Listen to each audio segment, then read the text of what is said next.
Need study YouTube channel में आपका स्वागत है। इस वीडियो में हम लोग सेमेस्टर 2 हिस्ट्री का एक मोस्ट इंपॉर्टेंट ट्रिक देखने वाले हैं, जिसके माध्यम से आपके एग्जाम में किसी भी शासक, राजा या सम्राट की उपलब्धियां पूछ दिया जाए, उनको आप एकदम तुरंत बना लोगे। यदि आप अभी तक कुछ भी नहीं पढ़े हो तो मेरे बताए हुए 2 से 3 वीडियो को देख लो। यह मेरा ट्रिक वाला पहला वीडियो है। इसके बाद अभी और 2 से 3 वीडियो आएगा। मैं गारंटी देता हूँ 2 से 3 वीडियो को देखने के बाद आपके एग्जाम में पक्का 3 से 4 क्वेश्चन यहीं से भिड़ जाएगा। तो देखो, सबसे पहले जो यह क्वेश्चन है सेमेस्टर 2 हिस्ट्री मेजर 2 और हिस्ट्री मेजर 3 दोनों के लिए है। ध्यान से देखना है। आपके एग्जाम में या तो कनिष्क की उपलब्धियां पूछा जाएगा, गौतमी पुत्र सातकर्णी की उपलब्धियां पूछा जाएगा, चंद्रगुप्त प्रथम, समुद्रगुप्त, चंद्रगुप्त द्वितीय, हर्षवर्धन। और मेजर 3 की बात करें तो यहाँ पर आपका पूछा जाएगा कुतुबुद्दीन ऐबक, इल्तुतमिश, बलबन, अलाउद्दीन खिलजी, मोहम्मद बिन तुगलक और फिरोज शाह तुगलक। तो इन सभी टॉपिक में से किसी का भी उपलब्धि पूछ दिया जाए, इनको आप एकदम तुरंत बना लोगे। तो ट्रिक क्या है, वीडियो को अंत तक देखना है ताकि एग्जाम में आप अच्छी तरह से लिखो और अच्छा मार्क्स लाओगे। एकदम गारंटी देते हैं, यह ट्रिक आपका एकदम पक्का भिड़ने वाला है। तो केवल आप जो यहाँ खाली स्थान दिख रहा है, इसमें केवल आप राजा का नाम भर दोगे ना।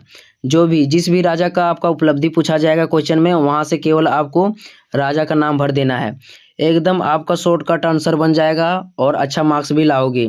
तो देखते हैं आपको क्या करना है, कौन से ट्रिक को अपनाना है। देखो, सबसे पहले आपके एग्जाम में किसी भी राजा या शासक की उपलब्धियां पूछा जाता है। यह फिक्स है कि हिस्ट्री मेजर 2 और हिस्ट्री मेजर 3 में किसी न किसी राजा या शासक की उपलब्धियां पूछा जाएगा। यह गारंटी है कि कोई ना कोई क्वेश्चन छपने वाला है। तो यदि आपके एग्जाम में किसी भी राजा या शासक की उपलब्धियां आता है तो मात्र आपको 5 से 6 पॉइंट को दिमाग में रखना है। एग्जाम में आप अपने आप लिख लोगे। सबसे पहले कोई भी राजा या शासक की उपलब्धियां आता है तो सबसे पहले आपको परिचय देना है। उसके बाद आपको लिखना पहला पॉइंट योगी शासक। कोई भी राजा या जो सम्राट होता है वह योगी शासक होता है, योगी सम्राट होता है। दूसरा पॉइंट आपको याद रखना है राजनीतिक एकता की स्थापना। तीसरा है साम्राज्य विस्तार। चौथा है धार्मिक सहिष्णुता। पांचवा है साहित्य के संरक्षक। छठा है कला का विकास। सातवां है सार्वजनिक क्षेत्र की उन्नति और आठवां है शैक्षणिक विकास। तो जो मैंने आपको यहाँ बताया, इन पॉइंटों को जब आप याद रख लोगे, ठीक है, तो कोई भी जो राजा होता है इन्हीं पॉइंटों पर ये आधारित होता है। इन्हीं पॉइंटों के आधार पर उनकी उपलब्धियां को लिखा जाता है। ठीक है, तो इनको लिखने के बाद अंत में आपको निष्कर्ष लिख देना है। उसके बाद आपका जो उपलब्धि होगा, जो राजा का उपलब्धि लिख रहे हो, जिस सम्राट का आप उपलब्धि लिख रहे हो, एकदम आसानी तरह से बन जाएगा। तो इन सभी पॉइंटों को अभी हम लोग एक एक करके देखेंगे, अच्छी तरह से बताएंगे कि आपको किस तरह से लिखना है। तो देखते हैं हम लोग। देखो, सबसे पहले जैसे ही आप क्वेश्चन का आंसर लिखना स्टार्ट करते हो, आपको फर्स्ट हेडिंग परिचय देना है। यदि आप परिचय जानते हो तो अच्छी बात है, और नहीं जानते तो कोई बात नहीं। आपको डायरेक्ट राजा का नाम देना है। उसके बाद आपको लिखना स्टार्ट कर देना है। जैसे यहाँ पर हम लोग राजा का नाम देंगे, जिस भी राजा की उपलब्धियाँ पूछा जाएगा, जिस भी शासक की उपलब्धियाँ पूछा जाएगा।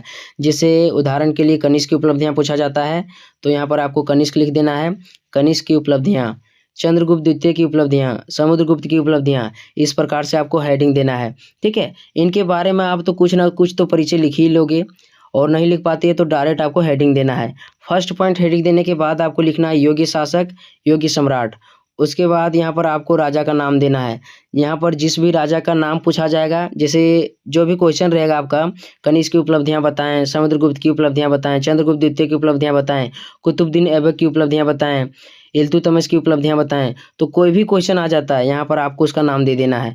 फर्स्ट हेडिंग आपको लिखना है योगी शासक। यहाँ पर आपको राजा का नाम देना है। राजा का नाम हम लोग यहाँ दे देते हैं समुद्रगुप्त। तो लिखेंगे समुद्रगुप्त एक बहुत ही योग्य एवं शक्तिशाली शासक थे। ये इतने योग्य थे कि शत्रुओं को युद्ध भूमि छोड़कर भागना पड़ता था। इन्होंने अपनी योग्यता एवं वीरता से अपने साम्राज्य में आर्थिक, सामाजिक, धार्मिक और राजनीतिक प्रत्येक क्षेत्रों में चहुमुखी विकास किया।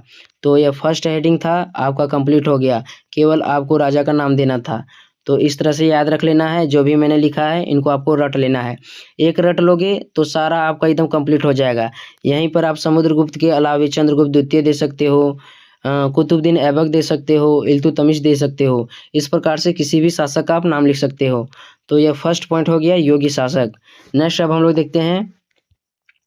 देखो, दूसरा पॉइंट आपको देना है राजनीतिक एकता की स्थापना। कोई भी शासक राजनीतिक एकता की स्थापना करता है, यहाँ पर आपको उस शासक का नाम देना है। जैसे हम लोग यहाँ दे देते हैं कुतुबुद्दीन ऐबक।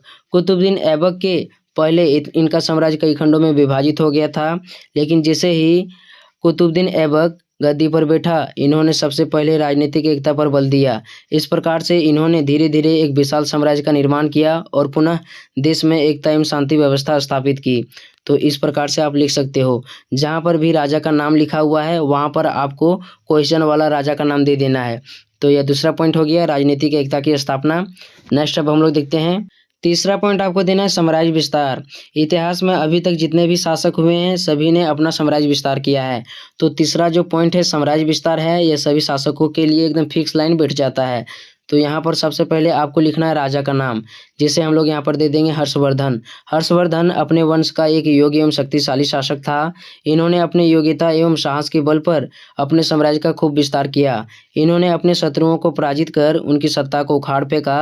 परिणाम स्वरूप इनका साम्राज्य उत्तर, दक्षिण, पूर्व, पश्चिम चारों दिशाओं में फैल गया। तो इस प्रकार से एकदम फिक्स लाइन है।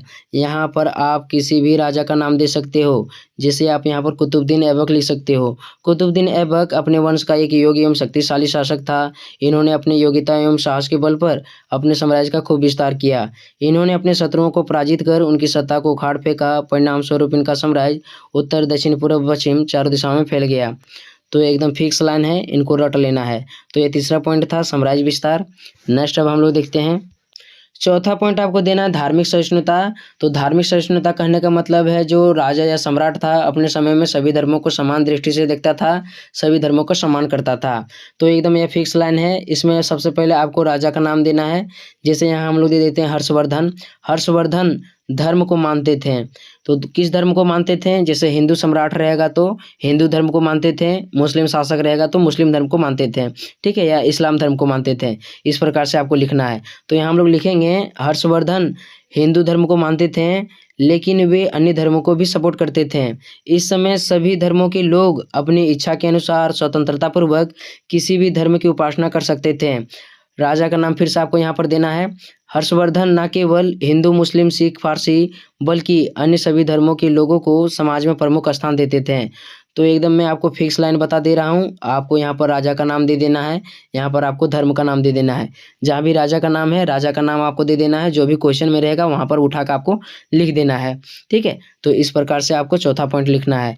आगे है, इस समय जैन और बौद्ध धर्म का काफ़ी विकास हुआ। तो जितने भी हिंदू शासक हुए हैं सभी ने जैन और बौद्ध धर्मों को सपोर्ट किया है। तो इस पॉइंट को आपको लिख सकते हो।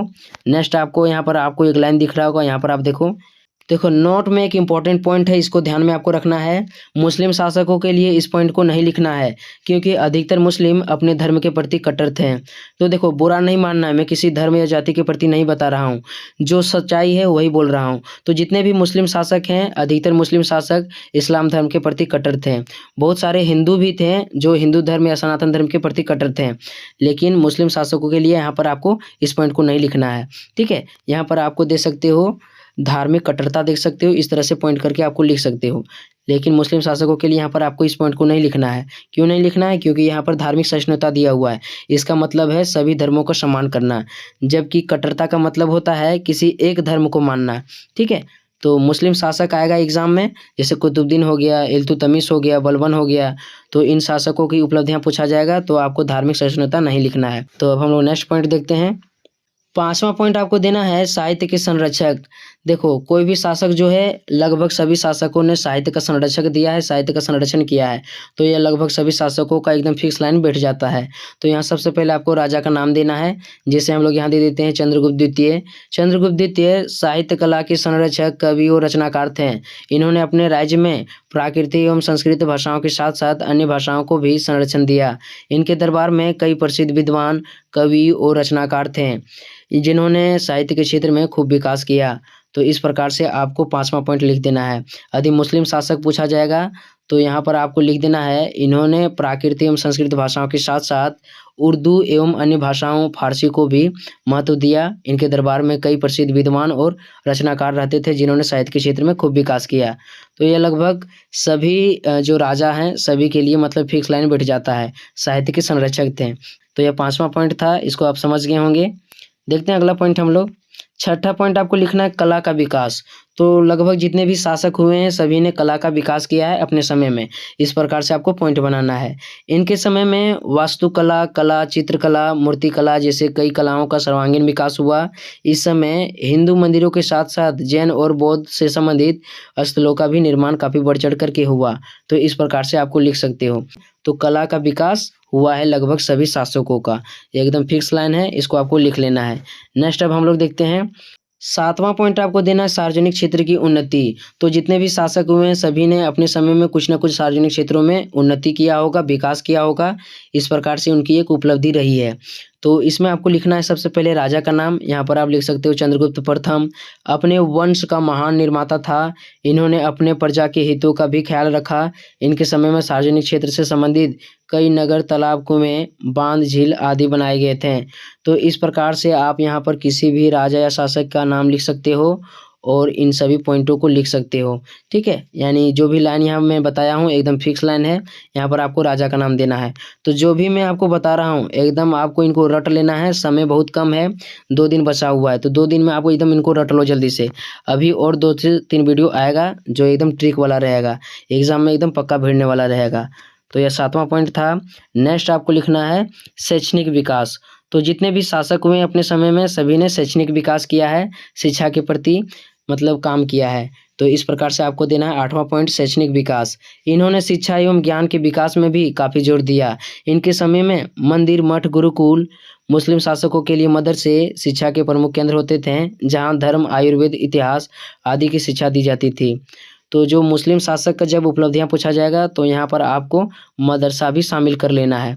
ठीक है, क्योंकि जो मुस्लिम शासक हैं उन्होंने मदरसा के विकास में मदरसा के माध्यम से शिक्षा के क्षेत्र में विकास किया है। इस प्रकार से उनके समय में हुआ होगा। तो यह 8वां पॉइंट था। कोई भी जो शासक है अपने समय में शिक्षा के क्षेत्र में ज़्यादा से ज़्यादा योगदान दिया है। तो इन पॉइंटों को आपको लिख लेना है, एकदम फिक्स लाइन है। नेक्स्ट अब हम लोग देखते हैं अंत में आपको देना है मूल्यांकन। क्योंकि उपलब्धियां पूछा जाता है तो मूल्यांकन लिखते हैं और यदि कारण पूछा जाता है तो निष्कर्ष लिखते हैं। तो अंत में आपको देना है मूल्यांकन। एकदम गारंटी बताते हैं आपका एकदम ज़्यादा से ज़्यादा मार्क्स मिलेगा, एग्जाम में अच्छा खासा मार्क्स आएगा। तो इसमें मूल्यांकन में क्या लिखना है आपको, उपयुक्त तथ्यों से स्पष्ट है कि फलाना राजा, यहाँ पर आपको राजा का नाम देना है, अपने वंश का एक शक्तिशाली एवं प्रतापी शासक था। इन्होंने अपने योग्यता एवं साहस के बल पर चारों दिशाओं में अपने साम्राज्य का विस्तार किया। इसके अलावा ये धार्मिक सहिष्णुता वाले व्यक्ति थे जिन्होंने कला, धर्म, शिक्षा आदि के क्षेत्र में भरपूर विकास किया।